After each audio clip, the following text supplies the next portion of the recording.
Assalamualaikum warahmatullahi wabarakatuh dan salam sejahtera kepada semua penonton channel Studio and Exploration dalam rancangan Eksplorasi Misteri Mistik. Saya Nazri Saleh, hos anda. Hari ini saya bawakan anda kepada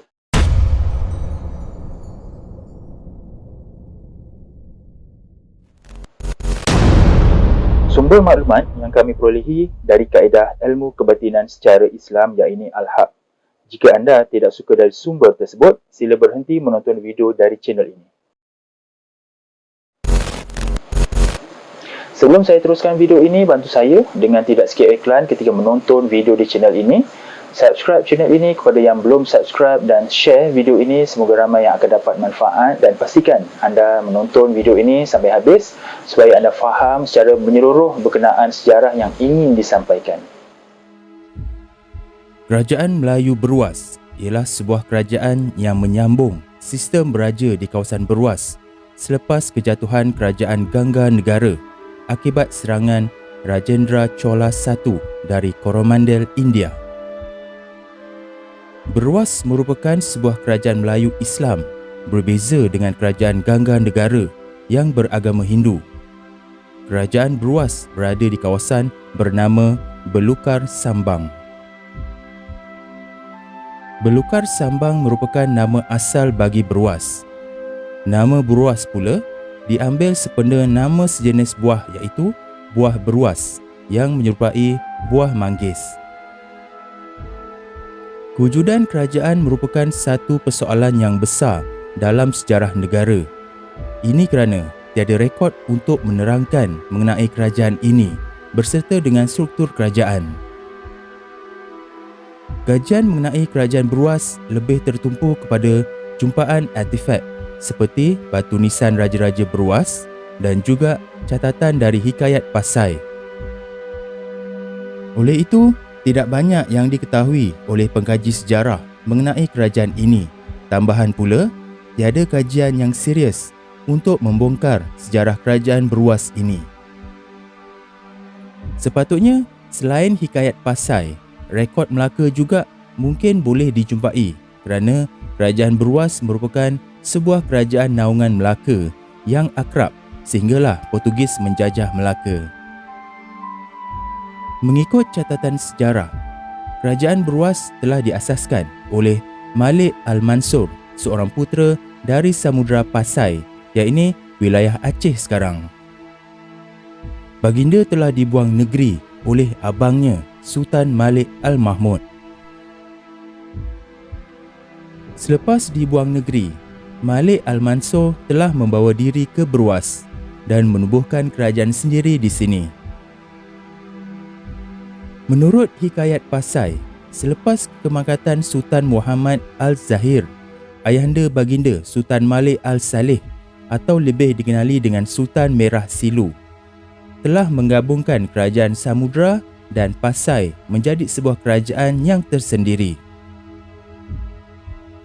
Selepas cucu Sultan Malik Al-Saleh sudah cukup besar untuk mentadbir kerajaan, maka Sultan Malik Al-Saleh telah menyerahkan Pasai kepada Sultan Malik Al-Mahmud dan kerajaan Samudra kepada Malik Al-Mansur sekitar tahun 1336 Masihi.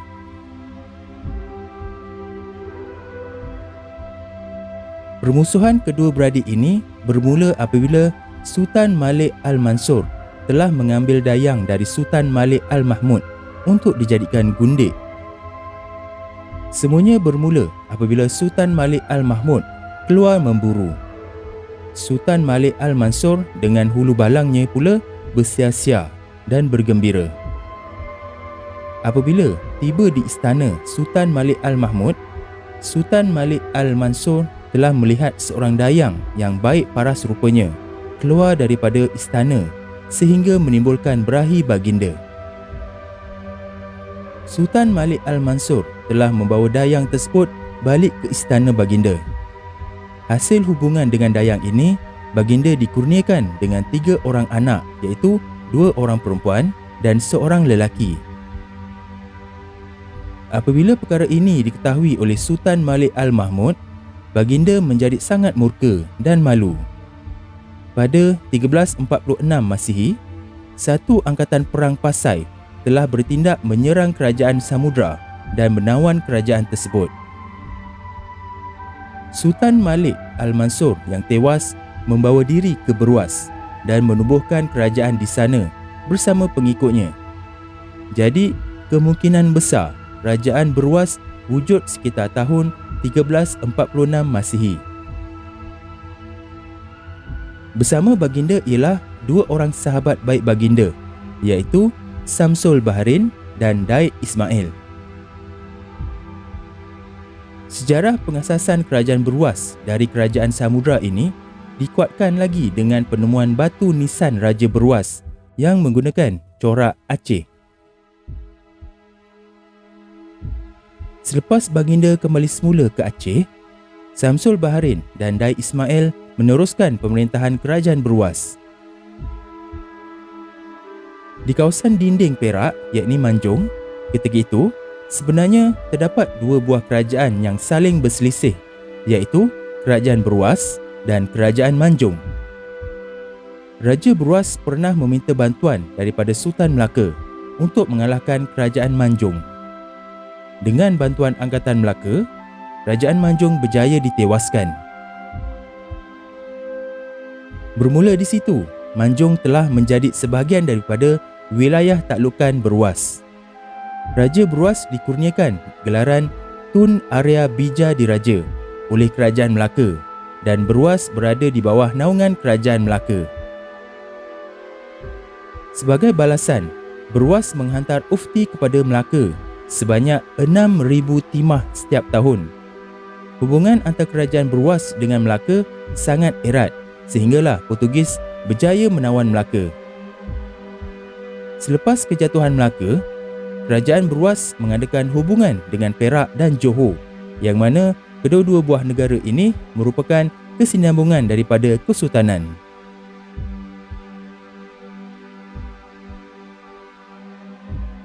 Oleh yang demikian, sumber batin adalah salah satu cabang ilmu yang perlu diteliti dan dikaji dengan lebih mendalam pada dapatannya, bukan ditolak mentah-mentah. InsyaAllah dalam video ini, saya dan Puan Ita akan jawab persoalan ini berdasarkan maklumat dari sumber batin. Apa yang akan saya sampaikan ini terpulang kepada anda sama ada ingin percaya ataupun tidak. Nasihat saya, jangan terus menolak dan jangan pula terus menerima bulat-bulat selagi anda belum dapat fakta sebenar atau meyakini melalui hati nurani anda.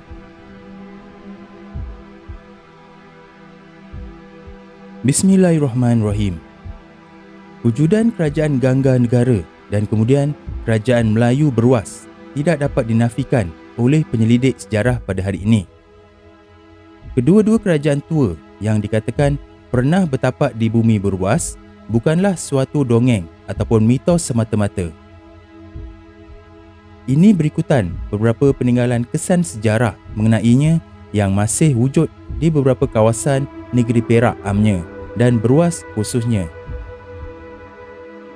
Merujuk pada gambar makam ini, berdasarkan maklumat dari sumber batin, nisan yang tinggi ini adalah makam Raja Beruas yang bernama Samsul Baharin yang menjadi Raja Beruas yang pertama. Makam di sebelahnya adalah makam kerabatnya, Tun Mahmud dengan gelaran Sri Akar Diraja. Samsul Baharin, yakni Raja Beruas, hanya menjalankan amanah dari Sultan Malik Al-Mansur menjaga kawasan Beruas. Lalu, beliau diberikan gelaran Raja Beruas untuk menjaga Beruas. Berdasarkan maklumat sumber batin juga mengatakan, terdapat bukit di kawasan Beruas yang diberikan nama bersempena dengan nama beliau, iaitu Bukit Samsul Baharin. Semasa pemerintahan Samsul Baharin, Beruas menjadi sebuah kerajaan yang aktif menjalankan perdagangan. Pada waktu itu, kapal boleh berlayar sejauh 90 km ke pedalaman Sungai Beruas. Banyak kapal besar berlabuh di Beruas untuk berdagang. Penduduk Beruas sendiri juga menjalankan perdagangan sehingga ke Pasai, India, Thailand, Kedah dan Benggala.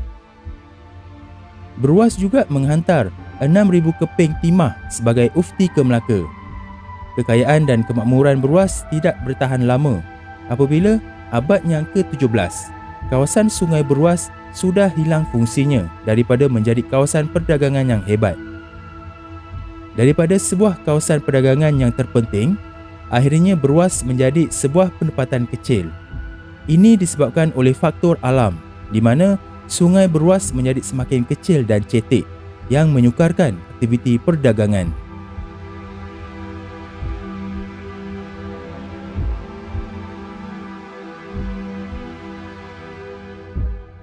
Jadi itu saja video untuk kali ini, diharap dapat memberikan sedikit pendedahan kepada generasi kini dan akan datang, juga memberikan sedikit maklumat kepada pengkaji dan peminat sejarah supaya dapat merungkaikan lagi sejarah ini.